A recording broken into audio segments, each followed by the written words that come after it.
Welcome to the Felt Dyslexic Artist Interview. My name is Liz Buckridge. For me, as a dyslexic artist, other artists and creatives have always been my number one inspiration.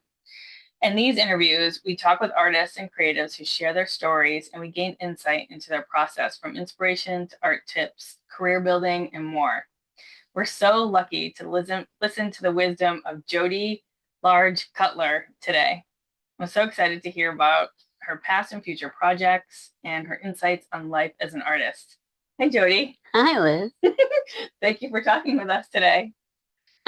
I'm going to jump right in and ask you to describe the art you make. What medium do you primarily work in, and why do you choose that medium? Currently pottery, and primarily there's a function in it, and I get to be pretty expressive. And so I found recently I can combine function with my drawing hand, and so those two things get to a sculptural piece, which is fun. Do you work in any other medium? Sure. Give me a medium, I'll play with it. I like everything. I just started like basket weaving into my pots because I can. I've done like I think the drawing over there is from, you know, uh photosynthesis on not photosynthesis, but yeah, give it to me, I'll take it. Using light, Yeah, something. using light. So how did you get into making art? Can you tell us about your background and how you first became interested in art? Sure. I don't think I was really good at anything else.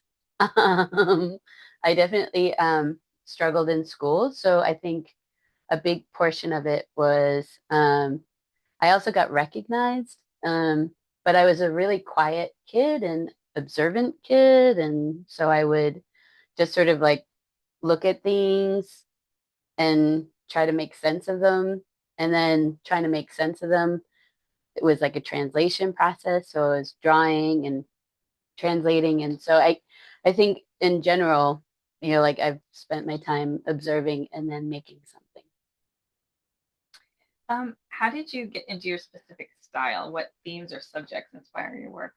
Yeah, fuck, I still can't, I don't have a style yet. And then we've talked about this in our private lives, about like, how, like what's my style? Like, and what does that mean? And so I think, like I'm still developing it, but it's definitely let the medium speak, and then I'll figure it sort of comes out of itself. So I don't have a lot of like forethought into it. And it's usually something that evolves out of it or comes out of it. This is a question that's sort of, I don't know. I try to ask everybody, but do you consider yourself neurodivergent or neurotypical? And Mm. have you faced any challenges or setbacks in your art career, and how did you overcome them? Uh, so I don't know that I always did think of myself as neurodivergent, but with more information about it, I'm learning like, oh yeah, I probably am. But I don't know how much of it is self-imposed versus like just my brain chemistry. But um, whatever it is, I like it. And like I know I don't think like other people. And it's only recently that I've been able to like help others appreciate the value in that. And so have I ever had any setbacks? Um, well, yeah. Well, I mean, it's no. At the same time, like I've been really fortunate in that, like my professional life, I get to be creative and thoughtful and human centric and observant to make things. So um, I get to make things for people every day, and I use all of my stuff every day. The things that I learned in art school. Yeah, I don't know if that answers your question. I think that it's fine. Yeah. So, where did you grow up? I grew up in Marshfield. That's why you call me Jodi Cutler, because Large is my old name. And you know me as Jodi Large. But we grew up together. uh, Full disclosure. in Vegas, March Vegas. Yeah. Did you do art when you were a little kid? Yeah. Tell us about your first art teacher. Oh, I don't know if it was my first art teacher as much as my first teacher who recognized me as an artist, or somebody who's good at it. And I got recognition for it. Mrs. Russell. She was my third grade teacher, and I drew this memory of like, how you had to the blank paper with the lines underneath it, that you had to draw a picture and then write a sentence about it. I drew a very elaborate sheep, and she was very impressed and had it put it in the hallway as a really great example. And I was like, that feels really good. And so that sort of recognition that I'm good at something and people can appreciate it, that sort of started it. And then like second to that is Mrs. Lanzalata, who you had to. She was a private art teacher, and my mom sacrificed a lot to have me go to her class. And it was fantastic. She just, so many of the lessons that she taught me when I was 8 and 9, I persisted well into college. And, like a lot of my color theory developed out of that and stayed there. So it was pretty great. Yeah. Actually, that's my next question. This happens to be my favorite question. Do you have a favorite colorway for your art? And is the colorway for your art different or the same as the colors in your house? Nah, no. Ochre, gold, turquoise. It's like everywhere you walk in my house. It's like we have a turquoise Christmas tree right now. So gold, yeah, ochre is one of my favorite, and that azul blue, that's like really yummy. Um, really yummy. Yeah, it's been the same forever. Um, Baby shit brown too. It's like a baby shit green. But that's the new color of the year next Well, year. no, that's brown. It's kind of like this color, mustardy, but more on the green side of it. Yeah, I don't have it in here. Okay. So describe the space where you make your art. Where are we? We're in our old tin can camper trailer that we converted into a pottery studio. So I just have a, a space for my wheel and for hand building and general mess making. So I don't have to worry about it going into the house because it's really messy. I don't have a kiln in here, but we're going to build a kiln outside there. But it's also really short, which is great. I love it because I'm only 5 feet tall, and everyone makes fun of my little kids chair, like my little IKEA kids chair, because it's this teeny tiny. And yeah, anybody above 5'5" has a hard time standing in here. I think you had a hard time not hitting your head on the lights. I'm only 5'6". Yeah. Oh, okay. Yeah. Right. So where else do you do your art?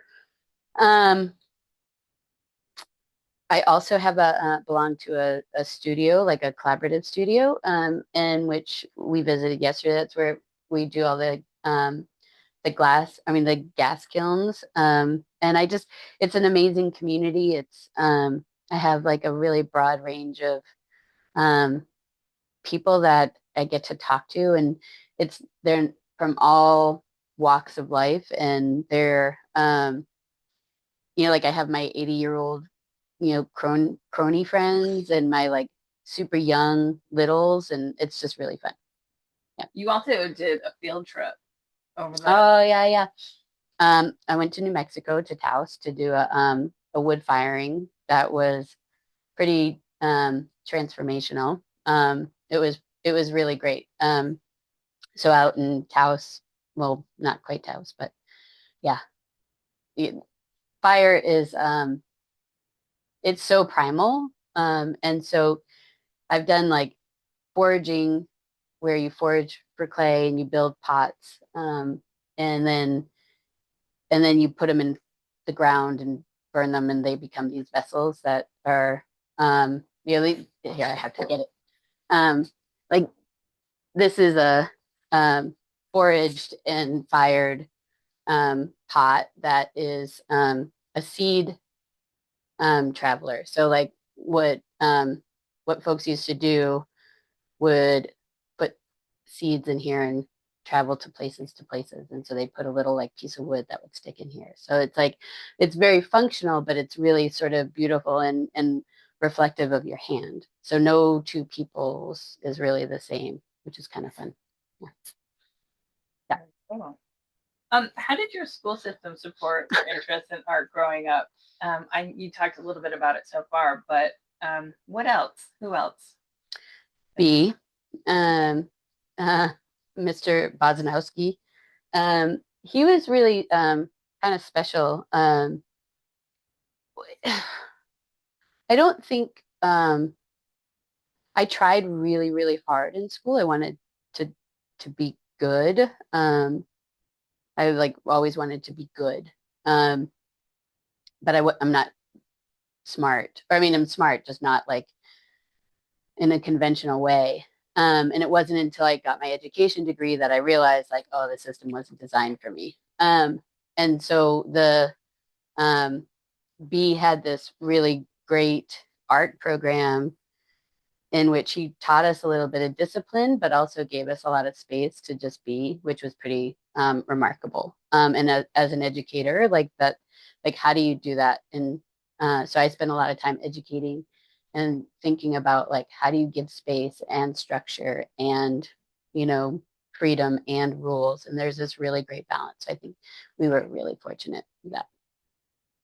How do you see your work evolving and changing in the future? What do you have planned? Mm. I want to do this full time. And like figuring out when the right time to do that is. So like I have a professional job that I go to a job every day and make things for people, but um, it's still it's for other people, and I want to do this for myself. So how that evolves is like finding my story and what does that look like um and I don't know. It's in my imminent future, but I don't know when. Is making art an emotional process for you or strategic?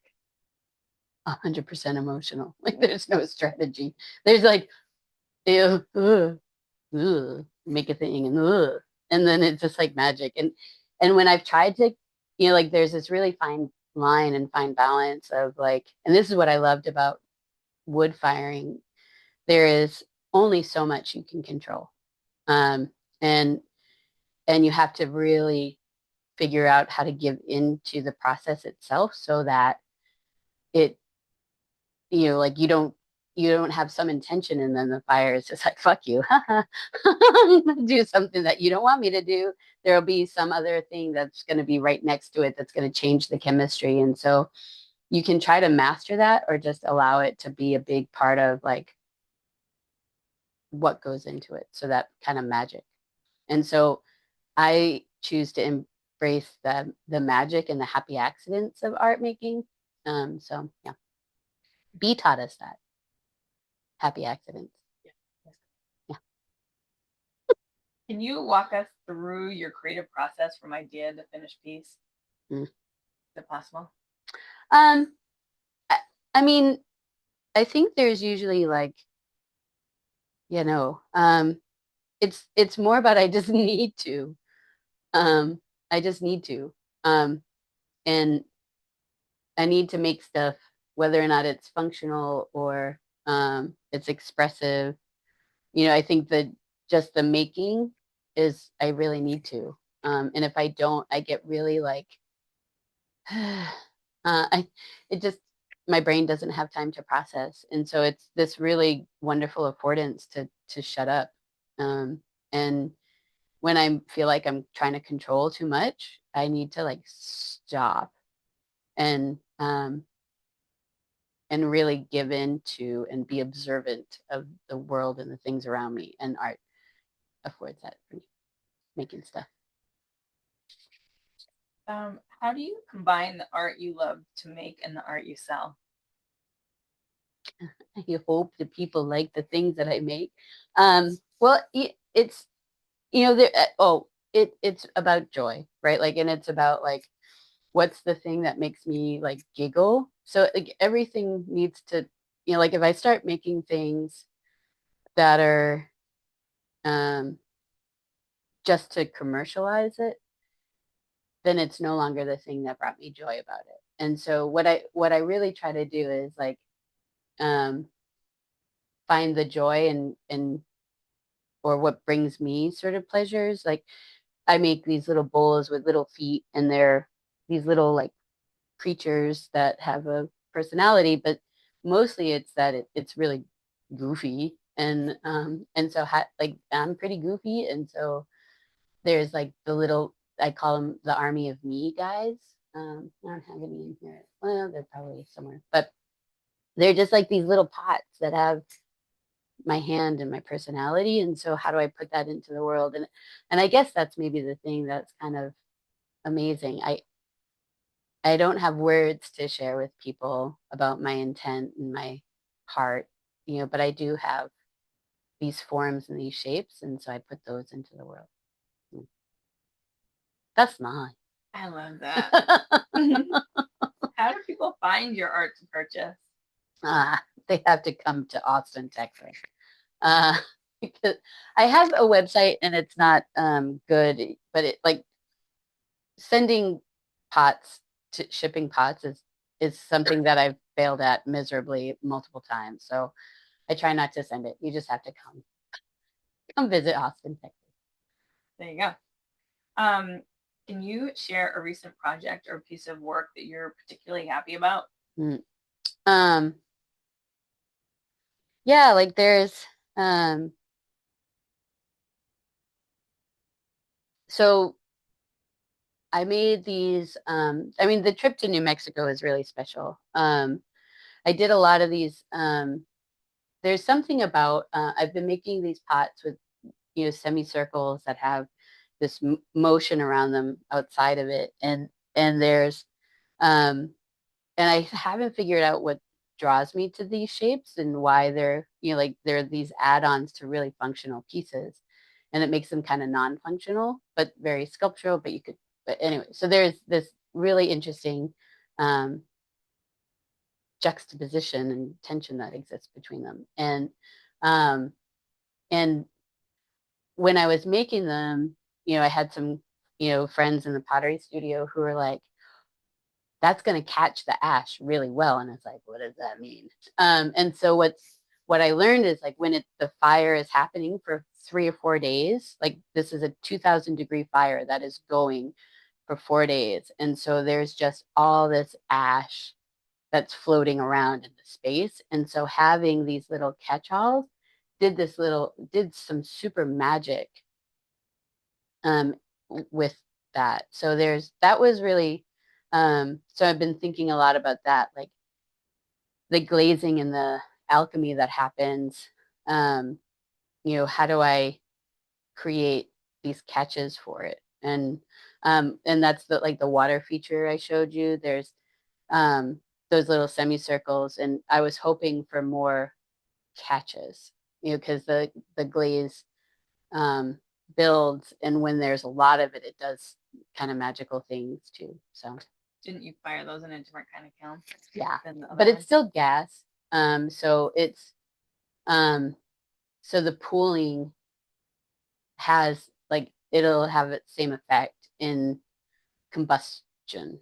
So like in yeah, it's technical piece that I'm like uh weird. How do you stay motivated as an artist?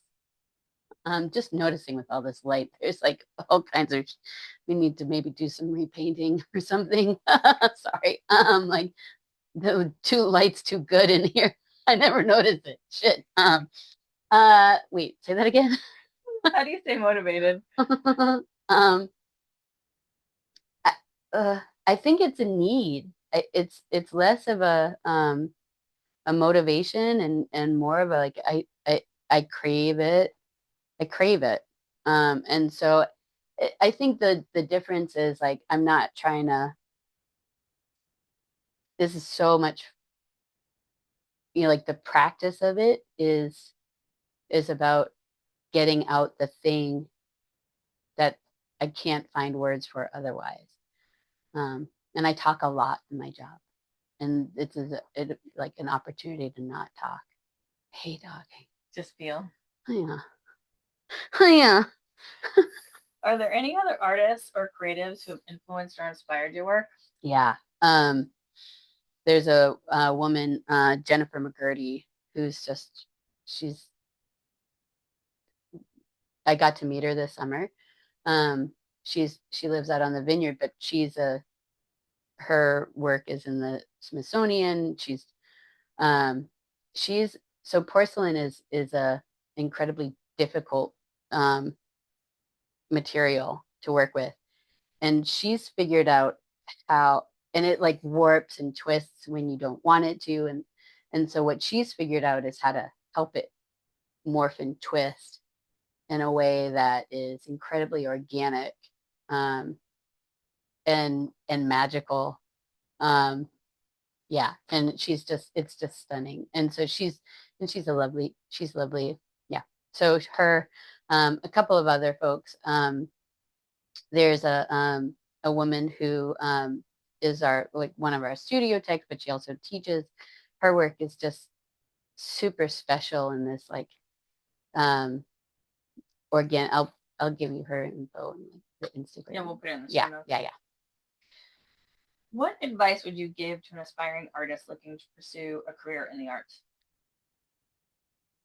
Don't let them keep you down. No. It's really funny. I fight adults all the time who are like, oh, what's he gonna do with an art degree? Or what are they gonna do? Like, they're gonna be a starving artist. And it's just like, no, like, no, man, like um that's the lie that gets told, because creative people don't think like everybody else. And that's an unknown factor, and is a dangerous factor, because I can't control that mind that I don't understand. And so I think there's been this narrative that you can't be successful as an artist. Um, and and that narrative isn't helpful, um, and it's not productive, and it's not true.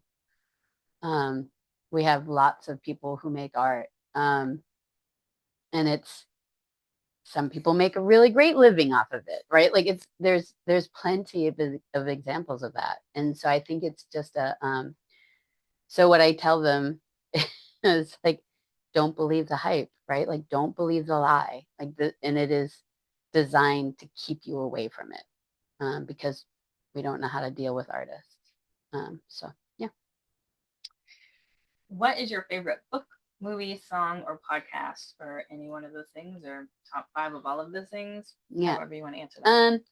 I love Hidden Brain.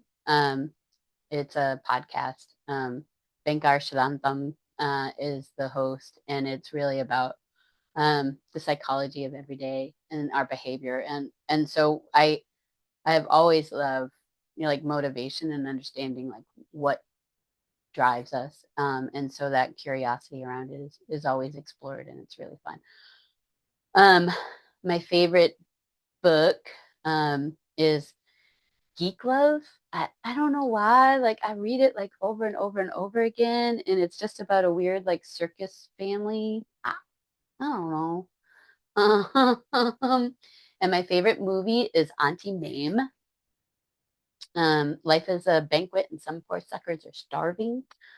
It's a 1950s movie. I don't like old movies, but this is like my all-time favorite, and I watch it all the time.